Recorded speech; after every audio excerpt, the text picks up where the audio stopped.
दोस्तों कल्पना करो एक यूनिवर्सिटी जहां हजारों बच्चे पढ़ाई करते हैं, अपना करियर बनाने के सपने देखते हैं। लेकिन दोस्तों अगर क्या हो कि उनको ही धर्म के जाल में फंसाया जाए। ऐसी ही एक दिलचस्प कहानी आज हम लेकर आए हैं, जिसमें एक ऐसा जजमेंट जो भारत के इतिहास में आज तक नहीं हुआ। दोस्तों मेरा नाम है अजय और आज मैं आपको सार्ट्स यूनिवर्सिटी के इस शॉकिंग केस की पूरी डिटेल बताने वाला हूँ। 17 अक्टूबर 2025 का वो जजमेंट जो पूरे देश को सोचने पर मजबूर कर देगा कि कुछ राज्यों में किस तरीके से एंटी कन्वर्जन लॉ का मिस यूज हो रहा है। अगर दोस्तों आप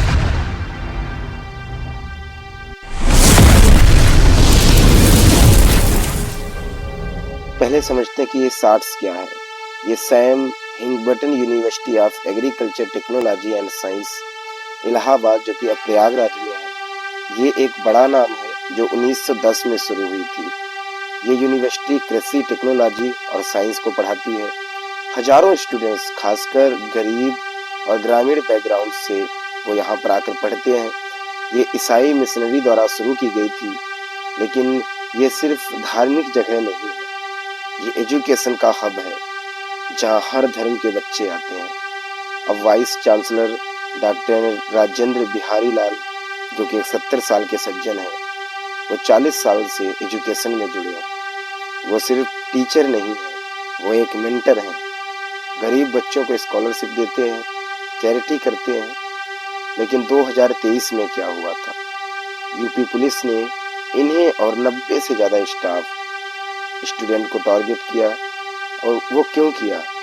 वो इसलिए किया क्योंकि UP prohibition unlawful conversion of religion act 2021 के तहत ये लॉ जबरन कन्वर्जन को रोकने के लिए है, लेकिन यहाँ इसका मिसयूज हुआ।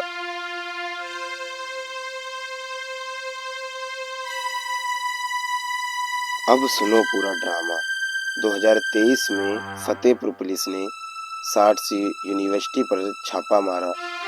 वाइस चांसलर राजेंद्र लाल समेत 90 प्लस लोगों पर एफआईआर की, वो भी 5 अलग अलग एफआईआर। जो थाने थे फतेहपुर, प्रयागराज और आसपास के और भी थाने। दोस्तों इन पर आरोप क्या लगाया गया? आरोप लगाया गया गरीब हिंदुओं को लालच देकर ईसाई बनाना, जैसे पैसे, जॉब और एडमिशन का लालच। इन्होंने मास कन्वर्जन का आरोप लगाया।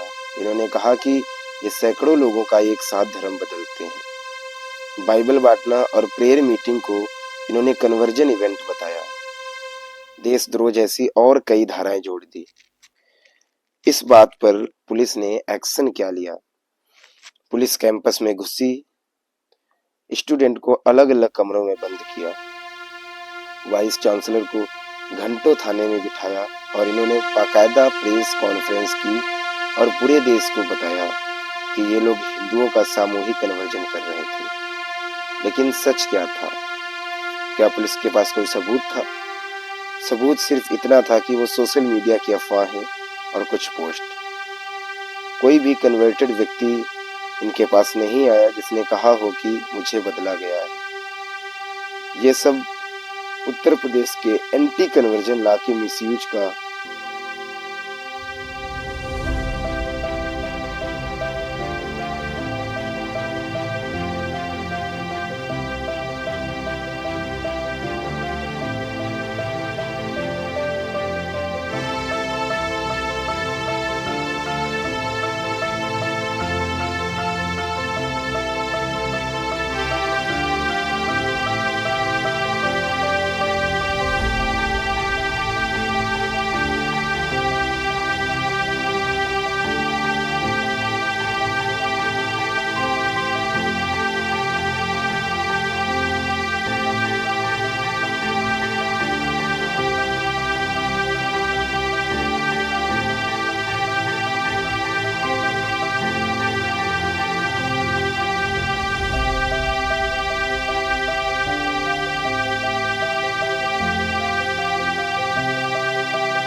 दोस्तों, अब आते हैं सबसे दिलचस्प बात पर।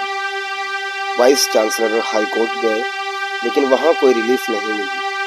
फिर सुप्रीम कोर्ट गए, वहां राजेंद्र बिहारी लाल बनाम state of UP criminal appeal number 4246/2025 के नाम से दर्ज हुआ। बेंच थी जस्टिस जेबी पदरीवाला और जस्टिस मनोज मिश्रा। दोस्तों, सुनवाई में क्या हुआ? यूपी सरकार के वकील ने कहा, सबूत हैं, सोशल मीडिया और विटनेस स्टेटमेंट। लेकिन जजों ने पूछा, एक भी व्यक्ति है जिसने कन्वर्जन की शिकायत की हो? ठोस मटेरियल कहाँ है? जजों ने कहा, no credible material to show mass conversion. FIRs appears to be an abuse of the process of law. Criminal law cannot be used as a tool to harass innocent citizens. Religious gathering or charity not offenses under UP conversion act. तो 17 अक्टूबर 2025 को वो अहम दिन जब supreme court का फैसला आया, सभी 5 FIR क्वास ट्रायल कोर्ट की प्रोसीडिंग रोक दी गई। ये सिर्फ जीत नहीं थी, ये लॉ के मिसयूज पर एक थप्पड़ था। दोस्तों, कल्पना करो, 70 साल के वाइस चांसलर और वो 90 स्टूडेंट्स, उनकी जिंदगी बर्बाद हो सकती थी। लेकिन ये केस एक हमें बड़ा मैसेज देता है कि यूपी में एंटी कन्वर्जन लॉ का मिसयूज हो रहा है। ईसाई कम्युनिटी पर अटैक बढ़ रहे हैं। सुप्रीम कोर्ट ने फ्लैग किया कि लॉ के कुछ पार्ट्स अनकॉन्स्टिट्यूशनल हो सकते हैं। दोस्तों, ये सिर्फ शॉर्ट्स की कहानी नहीं है, ये एक हर उस माइनॉरिटी की जो बिना सबूत के टारगेट होती है। दोस्तों, अगर आपको लगता है कि कानून सबके लिए बराबर होना चाहिए, तो इस वीडियो को शेयर करें। जय मसीह की, जय संविधान।